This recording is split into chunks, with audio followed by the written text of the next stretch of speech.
Straight talk from Israel. You're listening to Israel News Talk Radio.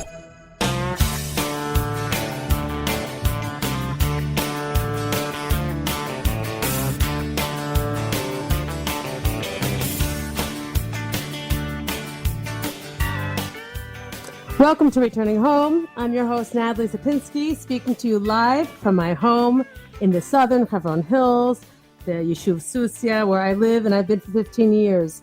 It's wonderful to speak with everyone today, July 1st, 2021, a beautiful, hot summer day, the first day of summer vacation for the children here in the school.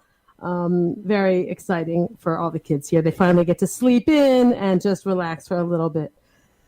I want to thank all of you who are listening every week. I do get feedback. I love getting feedback, the letters and the responses and the comments. I love the comments. And there is a family who has been listening to me in Hollywood, Florida, and apparently they're making plans to make Aliyah. And I invited him on the show, the father, the husband, and they had to cancel. He had to cancel because he has an Aliyah emergency and has to fly from Florida, I believe, up to New York to take care of some stuff. And we'll have him on next week, but apparently they've been listening to me for weeks and they talk about me and as if they know me. And I am so happy to hear that. I'm happy if I'm helpful and encouraging all of you out there to turn to Israel, to listen to what's going on here and to eventually make Aliyah. There are difficult times all over the world. It seems like, one tragedy after another.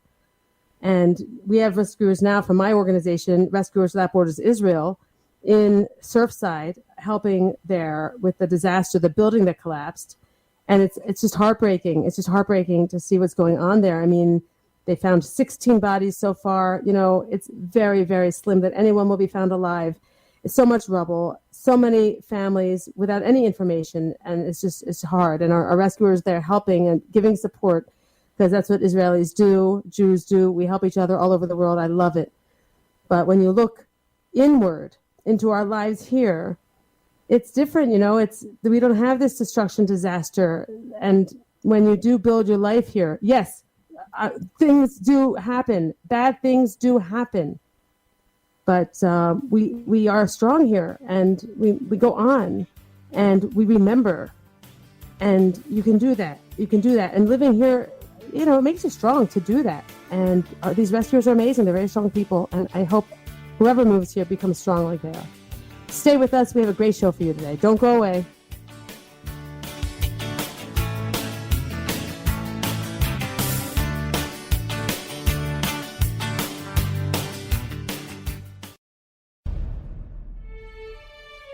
Israel is located in one of the most volatile areas in the world. Israel is an island of stability in a sea of war and unrest. In the midst of this turmoil, Israel stands out as a beacon of order and human progress. Each week we update you on what's happening in this, the Jewish state, a true light unto the nations. This is Jay Shapiro. Join me every Thursday on Israel News Talk Radio.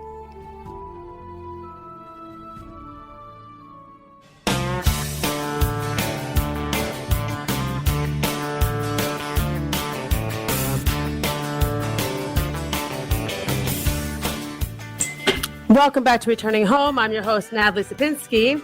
Joining us today, our first guest is Aleeza Bracha from Pardes Chana. You all remember Aleeza. She moved here with her family maybe 2 months ago now from Philadelphia suburb and lives in Pardes Chana and lives in a house. And she's a dating coach. And she had 2 kids go before the family, teenagers. She did it successfully. Very, very good example, by the way. What she did, she sent her 2 kids on a program, a high school program, I think it's called Natalie, and they dormed, and then she came with the smaller one. So Aleeza, welcome. Thank you so much. I'm going to tell everybody why I'm so excited. We were talking this morning. Aleeza is amazing, by the way. I'm telling you this for everyone to hear and for you to hear, because you're so organized. You do these Facebook posts like maybe every day, every other day. Very organized, as if you're like, a teacher in English class, broken down by subject, and you always do a summary, and it's really beautiful with these little emojis and everything. But what she wrote yesterday was about the birthday party she threw for her child. So, Aleeza, why don't you tell us a little bit about that? So we have 3, younger boys, and they all have summer birthdays, and we've always done this, group birthday party, right? It's easy, just do one big thing together. And one of my kids said to me, they're like, I want to do my own thing. I want to have my own party. And the other one says, I don't want to have a party. I just want to go out to dinner with the family. And I was like, okay, sure. Okay, tell me what you want. We'll try to make it happen. So my new 10-year-old said, well, I want to have a party, and I want to have my friends, and I want to go to Dan Deal, which is like the Walmart or the Target of Pardes Chana, and I want to get everybody gifts so that they can have their little goodie bag when they leave, and I want to have cake and activities. I want to do a whole thing. I want to have a birthday party.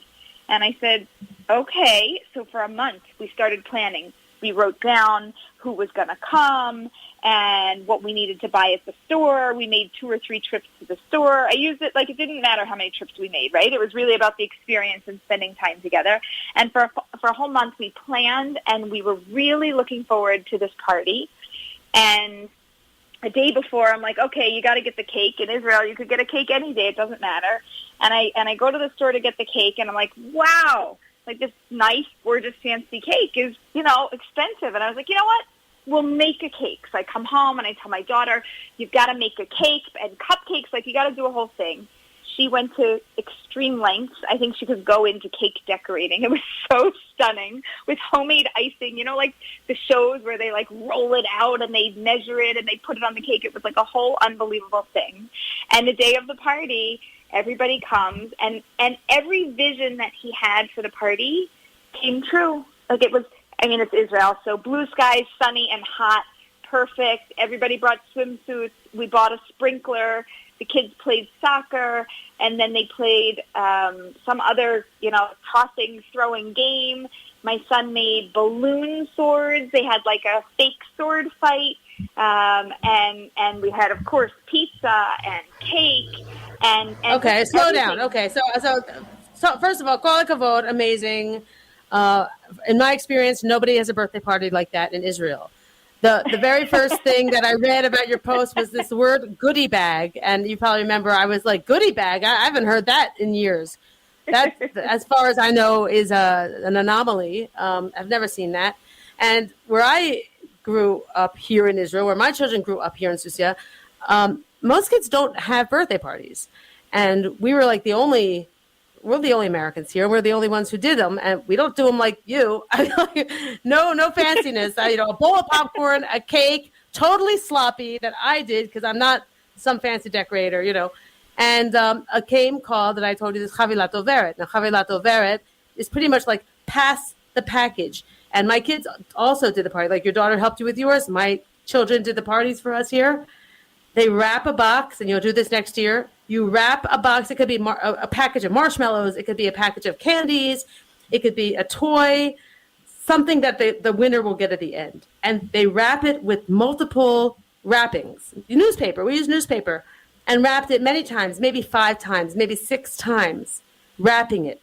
And every time you wrap it, there's a note.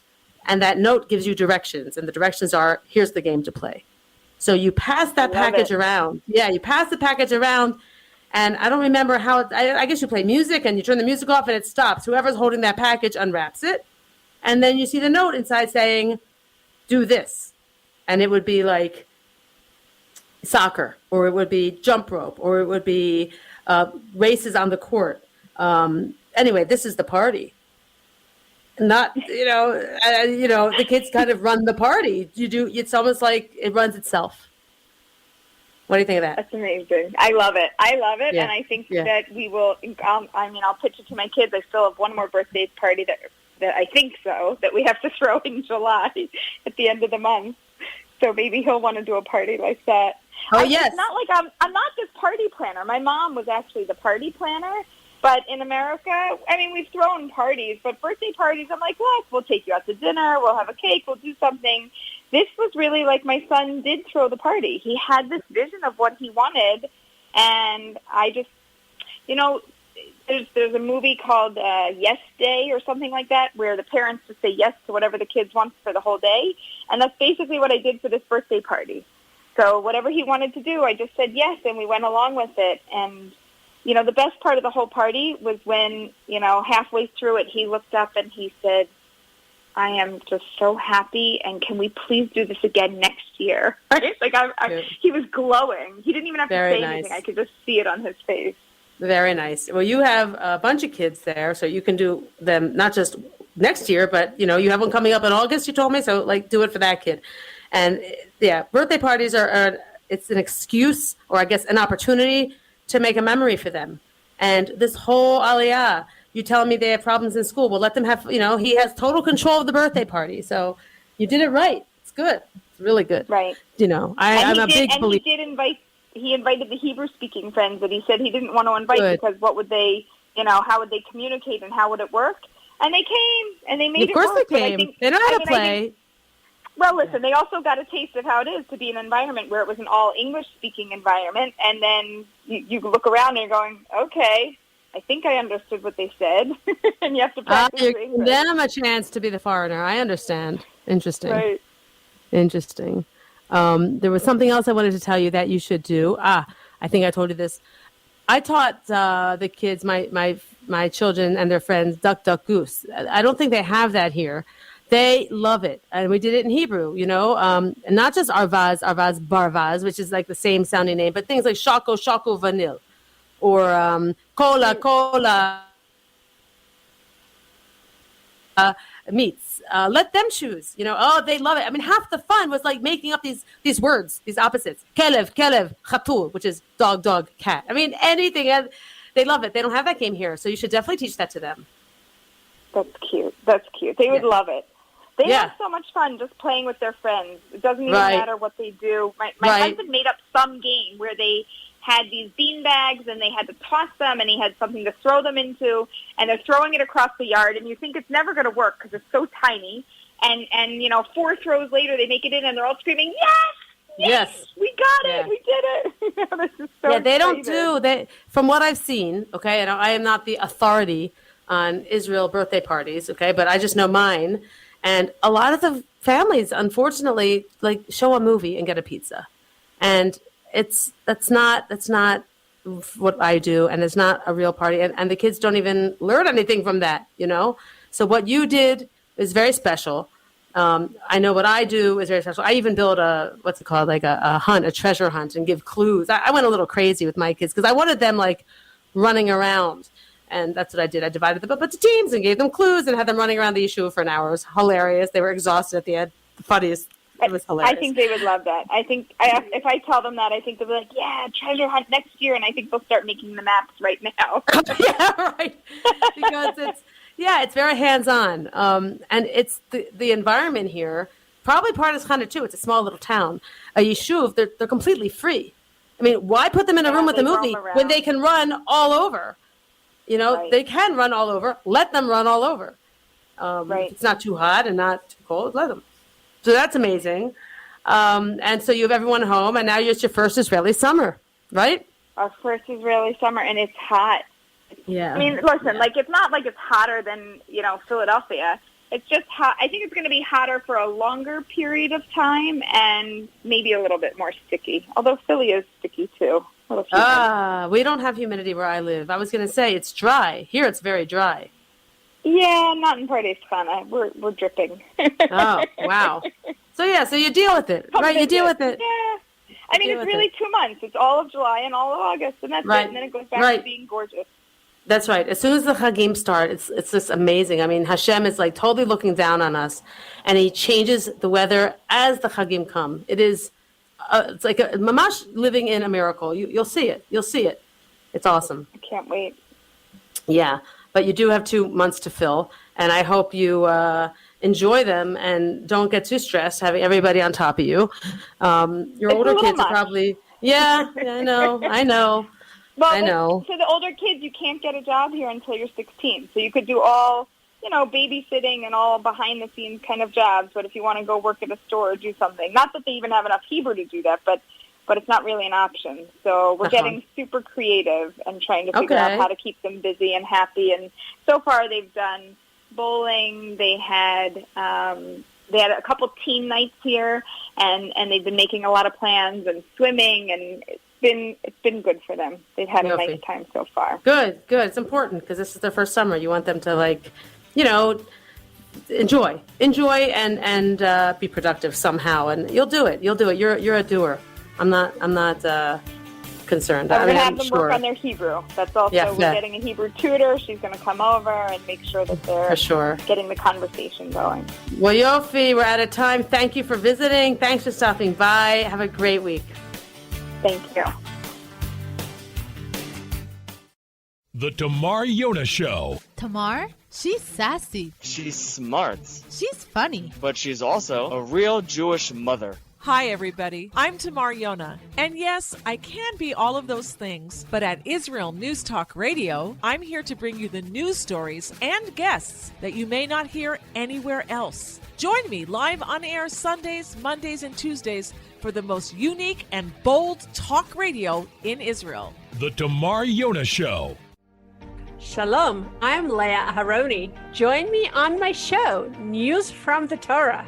Each Sunday, we'll use the weekly Torah portion as a prism for understanding the news today. Listen to News from the Torah to gain clarity about the times we're living in and to understand your own spiritual path in the process. News from the Torah every Sunday on Israel News Talk Radio.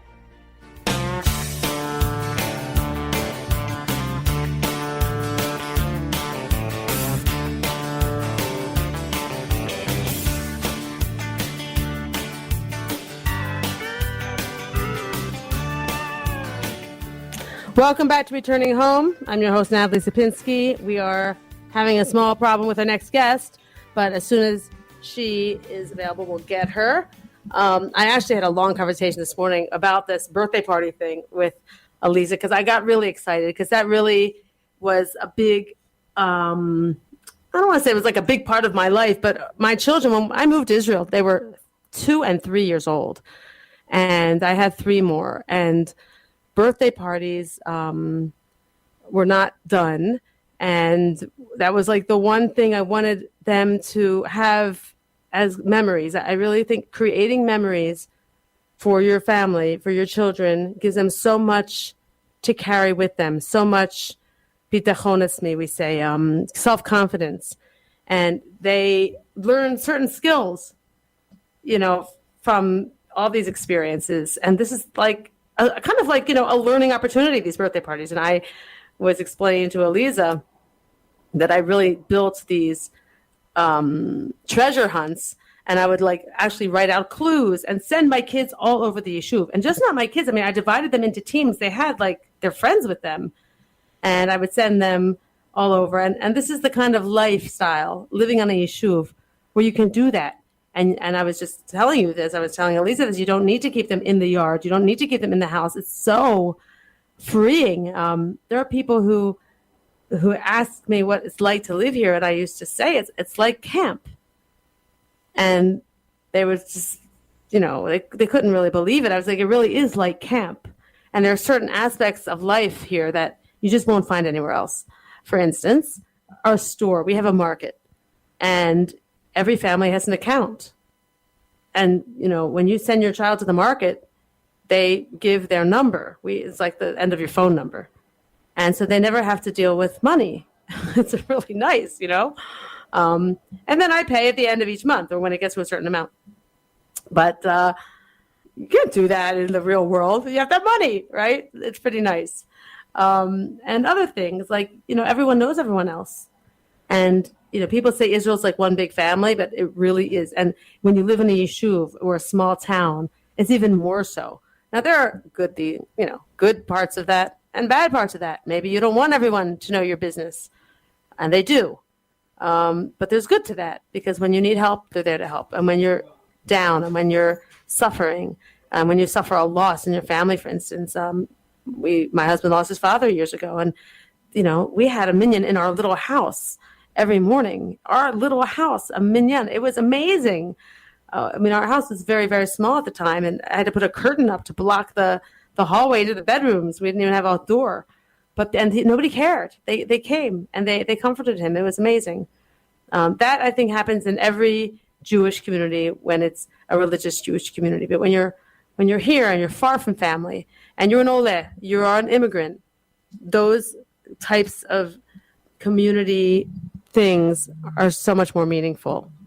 And that's one of the things that I love when people are listening and they tell me that they enjoy the show. I look forward every week to actually sharing these parts of life here, because it's like I'm trying to give you a glimpse, a little window of what life could be like here. And it is different, and it is, I think, better. There's just a lot to gain. There's a lot to gain. And when you look at the little things like the job and the house and the school, those things are overshadowed by the big things, like a real community and security. And there's certain things you just don't have to worry about here. You just don't have to worry about them. Your shoulders are just, a big burden is lifted off your shoulders, like safety and crime. I mean, they don't exist here. It's just amazing. We have rescuers right now, I mentioned in the opening, in Miami. And the rescuers told me, one of them called me yesterday and told me that these people, the families who were affected, the families who lost their homes or have relatives that they can't find, have all been situated in a room, a lobby, I believe, in one of the buildings. Now, this part of Miami, some of you may know, it's like a lot of high-rises along the water. Beautiful, Collins Avenue, just beautiful. One building after another, gorgeous. I've been there several times. And they took one a hotel, or I believe it's just an apartment building, and so, allowed the people to be there. So when I say be there, I mean they're just sitting there, and our rescuers are the only ones there in that room talking to the survivors. My friend, he's a rescuer. He lives in Beit Haggai. He called me yesterday and he said, "Natalie, we're the only ones there in uniform. I don't see any other uniforms. There's no one else there. These people are just sitting there. They have no news." And it's heartbreaking. And it's so far away. And when I get, focused on that, it's so foreign to me, because that would never happen here. It would never happen here. Here people are very, how do I say, communicative. Okay. There are no secrets. Everyone knows everything. And there's a lot of people in your face in Israel, a lot of nosiness, you could say. You would never be in a room without information. It's very hard to hear that, and it's hard to imagine. But I do remember in times of crisis in the States, it's very official. It's very official, and the Jews are not in charge there. The administration and the government, it's not a Jewish country, and the officials are following orders, and the victims, I guess you could say, are on their own. Okay, I believe we have our guest on the line. We are welcoming today Lisa Rubin, who I met at that same yeshiva dinner where I met her husband, David Rubin, the author. Now, Lisa and I got to talking. She is a very interesting story. She today is some kind of like matchmaker, but it's better than that. It's better than that. I want her to tell you all about it. Lisa, welcome. Thank you. Hi. I pulled over, lots of traffic. I'm on the side of the road. Okay, well, thank you, and just be safe wherever you are. And yes, I am. Thank you for doing that. Oh, pleasure. Okay, so I know here we're talking about Aliyah. So Right. I made Aliyah 32 years ago from the comforts of the USA, the 5 towns. And I'm very happy to be living here in Israel for about 32 years in the biblical heartland in Shiloh, and where the Mishkan stood for 369 years. And I've been working in tourism in the past 18 years or more. I was working at the site of the Mishkan at Tel Shiloh. I was working for tourism in Binyamin and working for a tour agency, planning events, bar mitzvahs, weddings, tours for people coming from overseas, and I loved it. I love just showing people. I'm not a tour guide, but I planned everything. I'd hire a tour guide, took care of accommodations, everything from A to Z. If it was an event, from the flowers to the gifts to the boxes, everything. And I just loved it. And I always, each event I did was a little different. And it was always very important to me that people left here with a connection of, the biblical, the places that I took them, whether it was in Shiloh or in Hebron or a new yeshuv that was being built or Kever Rachel or whatever it is. I remember doing a bar mitzvah for someone, a family that, a Reform family at the Southern Wall. A boy was 13 years old. And we were just a few people, and his brother, who was 15, never had a bar mitzvah. And he said, I want one too. And we came back on Thursday, and we did a bar mitzvah for him. And to me, that was worth everything. Wow. Hopefully that will keep him connected. And that may bring him on birthright to come to Israel. So I loved my work, but as we all know, came Corona, and tourism was the first to go. And still waiting for it to return. We all are. And I said, whoa, what am I going to do? And we also, we've been spending time in Yerushalayim. We also have a place there recently. And I found I was meeting a lot of young olim, all ages, of singles who were on their own. Now, while when I was in America, I was studying to become a geriatric caseworker and worked a lot with the elderly. I found that was many, many years ago, over 35 years ago. I found that I was connecting and networking with singles, and I felt many of them were just lost. They were lost in a way that they had no family to go home to get a home-cooked meal, or just with, Corona just, falling from the sky, and no one knowing which way to go. Right. I'm on a WhatsApp list of Shabbat meals for singles in Yerushalayim, and some of the reactions were like, oh, no, where are we going to go? We have to be home alone. And that's right. Just a few days before Corona, I met someone, Mamash Hashkacha, who also invited singles for meals, and we hit it 2 days before. And when I saw all these WhatsApps, I said, you know what? Why don't we make meals? But then remember, we only could go within 500 meters of our homes. But we managed. The two of us made Shabbos meals for about 2 months until the first lockdown was over. And we packaged it, and either people were able to walk and pick it up, or I had a trunk full of food in containers, and I would drive to 3 different corners. One was in Baca, another one was in Rehavia. And I said, if I get stopped by a police, I'm just going to show them my trunk, and then I'm bringing food to people. And I didn't Amazing. Okay, Lisa, stop. We're running out of time. We're gonna stay around. Stick with us. We'll be back after the break, and when you'll continue. Okay? No problem. Okay.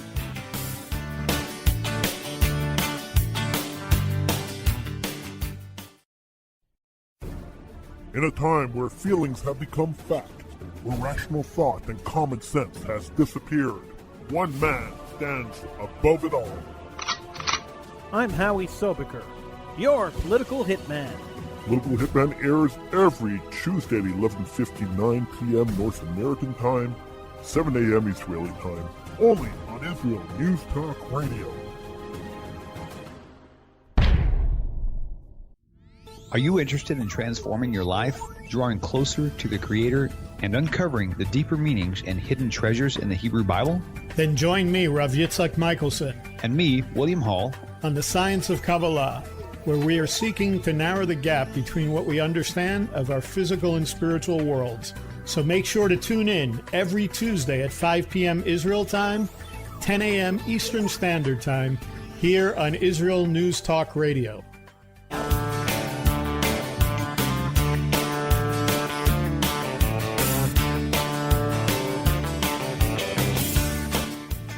Welcome back to Returning Home. This is Natalie Sapinski. We're speaking today with Lisa Rubin, who is a woman I met, David Rubin's wife. I interviewed David recently. This is Lisa, his wife, who's been here 35 years and is in the tourism industry. Now that Corona has killed the tourism industry just temporarily, Lisa has developed a new industry, and she's telling us about it, how she started by making meals for singles in Yerushalayim. Okay, Lisa, take it away.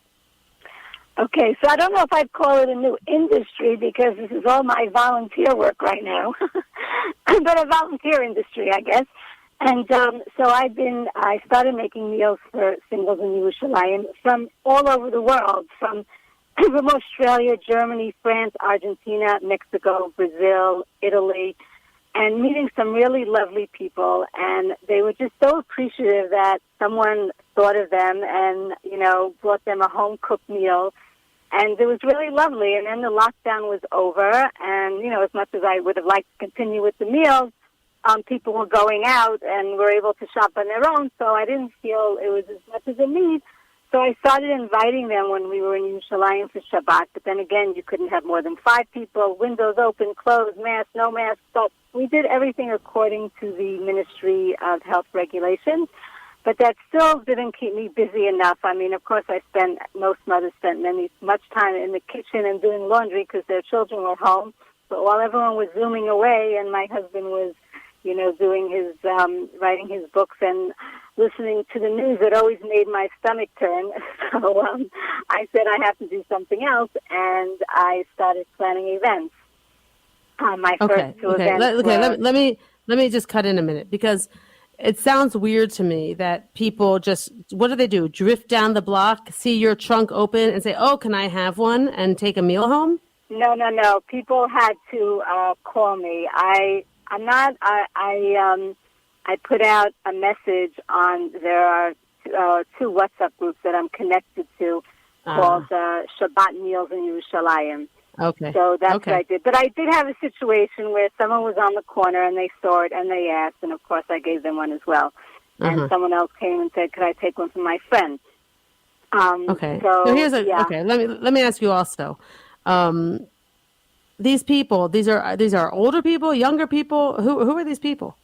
Well, my target, I guess, audience that I'm in touch with and I've been doing events for are like from 28 to 45-year-olds. But I did have someone who was 70-year-old called me and asked me for a meal. But the events that I've been doing have mainly been 28 to 45. Okay, so so tell us about those events. So ignore me with the questions about the Shabbat meals. Let's move on because let's move on because I want to tell you about my upcoming events. So so I've done a number of events. I've done in Shiloh. I've done in Hebron. When people couldn't come to Hebron for Chayei Sarah, I brought 2 groups of singles. I did in Park Canada. I did in Gush Etzion. I brought Rav Shlomo Katz, and that was really Shabbos, Kabbalat, Shabbat, and planting trees. Now, it was supposed to be Tu B'Shvat, but Tu B'Shvat was locked down, and Purim was locked down, so it became a pre-Pesach tree planting. And I did a chametz party, and I brought in Rebecca Rubenstein, and she did a workshop. And I did Tel Aviv. I was hoping to reach out to Tel Aviv singles, but meanwhile, a lot of Yerushalayim singles came, and just very few from Tel Aviv. I mean, we're a small country, and we don't have to fly to L.A. or to California, where you can go from, Eilat to Kiryat Shmona in 5 hours. And I really want people to meet. But we don't have Sundays, and it makes it hard. So I try and do my events like on a Thursday evening or convenient time. Okay, slow down. Okay, you didn't lay out for us exactly what you're doing, what these events are, so for whom. My events are not just an event to come meet. There's content to it. There's something that's interactive activity for people to get to know one another, whether it's a tour or a workshop or tree planting, or I did a chametz party. And I understand that. But the purpose is for people to meet, to get people to meet, to marry, to marry. That's right. So this is for singles. Right. Now, I don't push anyone, and if anyone's not interested, then don't come. But there are so many people here who are just having a very hard time. And I find with Olim, many that I've been speaking to recently, you come to Israel and they're, you could say you're religious, but what kind of religious? Are you Dati Leumi? Are you open? Are you light? Are you Haredi? Are you modern Haredi? And in America, I know I grew up modern Orthodox, and there weren't so many different categories. And I find that none of them are having a hard time with that. We do have more Haredi matchmakers, or what they would say, like to the right or black in America matchmakers. And I'm trying to meet the needs of the middle of the road, or anyone, people who aren't religious, I meet as well. Anyone who really wants to meet someone. Someone said to me, call me, maybe you could arrange a beach party. I said, that's not for me. You want a beach party? You arrange the beach party. I want people to have a good time and to meet, but to interact in a way that they can get to know each other a little bit more without feeling the pressure. And that's what I've been doing. I have actually next week a very interesting event next Thursday. One of the young ladies that I met recently at an event, she wrote she's a filmmaker, and she made a film called Talking to God in teachings of Rav Nachman. And we're doing an evening next week of, everyone to come see her film, and she's going to discuss it in questions and answers. And when you see people in person and, you have all these profiles and pictures and you just, what's up from one group to the next, that's not how you get to know a person. Everyone is looking for a good person. Everyone is looking for, a person with good deeds and a person who has, parnasa. But until you meet a person face to face, you really don't know them. And you mentioned that Aleeza was on your show, and I have to say that someone mentioned Aleeza to me during the year and said maybe I'd be interested. And I said, sure, why not? She was giving a free webinar, and I went on the webinar, and the first thing she said was, we have to collaborate. We all have to work together and bringing the singles together. And I said, that's for me, because I really believe in networking, connecting, and working together. I've turned to a number of organizations that I said, I'm here to volunteer, and the response I would get is, we work differently. I mean, once we work differently, we all have the same ideas. And another, so Aleeza really inspired me. I took her course, and I'm very happy. When you say things like this, working together, I mean, are you talking about creating couples, creating love? Is this what you're talking about? No, I'm talking about everybody knows single people who are looking to meet. If everyone would just take a few minutes a week and just make a list of who they know, and you never know, you could be sitting at someone's Shabbos table and there could be a guest there that may be the right person for your neighbor, or there's a website called that really inspired me, 10K Batei Yisrael, which is named for Yisrael and Elisheva that were killed in a car accident a few years ago in Long Island, and their family started this site for people to just make suggestions. Okay, but you are talking about creating, helping couples, helping singles. Your goal is getting to help. Okay. Yes, helping, and if I don't know the right person, to network and to connect them to the right matchmaker or to the right. Well, you're so right. You're so apt. I know a lot of people. Go ahead. No, what I'm saying is, like, during this whole Corona period, I've heard all these, classes, and we all have to look and see what we could do and what inspires us and what our mission is. And if everyone would just take 1 minute and think of whether it's their neighbor who's having a hard time with their children, or an elderly woman who needs her garbage taken out. So I looked inside, and this is what I need to do. And being that I live in Shiloh, where, the first singles gathering of men and women was in Shiloh, Tu B'Av, so this is what I meant to do. And it's very important to strengthen the traditional family of men and women getting together, because in Israel this past month, was disturbing to see, everyone has their own opinion, and I'm not looking to, let everyone do what they want. But when we would talk about, a traditional family, signs were taken down. But to march in pride parades around the country, that was supported by the government and municipalities. So that's okay. Let everyone do what they want. But here, you open it to Tanakh, and you see in Shoftim, and it talks about Tu B'Av, of the men of Binyamin, and come out and meet the women. I'd like to try and continue that tradition, and that is what I'm doing. I don't tell anyone how to live their lives. I'm just here to help those who want my help.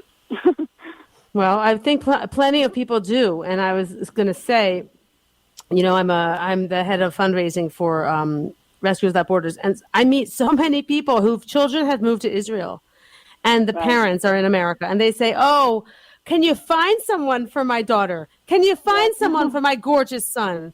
And I'm thinking, my God, do you really need my help?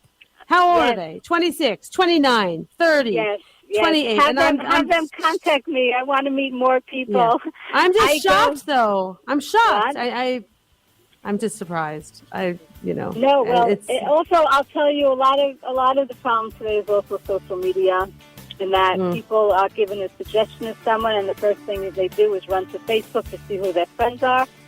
And I would say most of the time, that's the reason why they won't go out with someone. Okay, I've got to wrap it up, Lisa. You're totally right. I met my husband by a shopahani, by an index card, not by a WhatsApp and not by a Facebook or nothing like that. You remember those index cards? Yes. I don't even think it had a picture. Where can you get the inside news on Israel? At Israel News Talk Radio, we're dedicated to sharing Israel's inside story with the world by providing our listeners with news on Israeli politics, current affairs, and Israeli Jewish culture.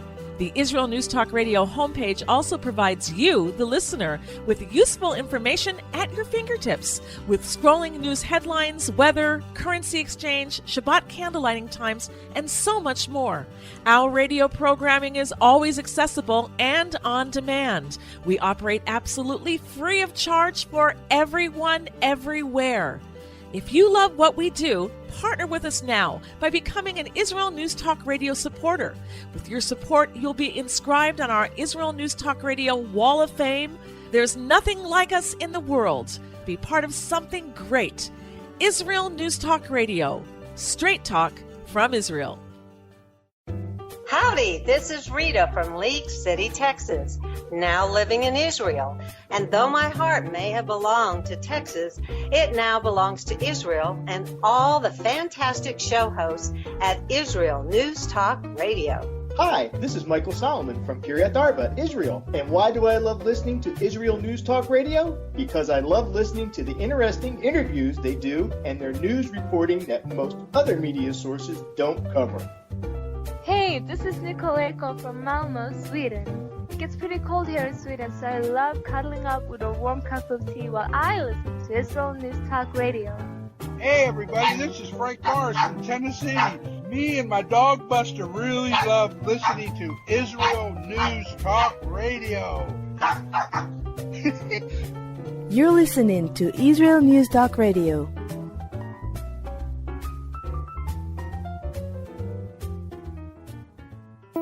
News, opinion, and more. You're listening to Israel News Talk Radio.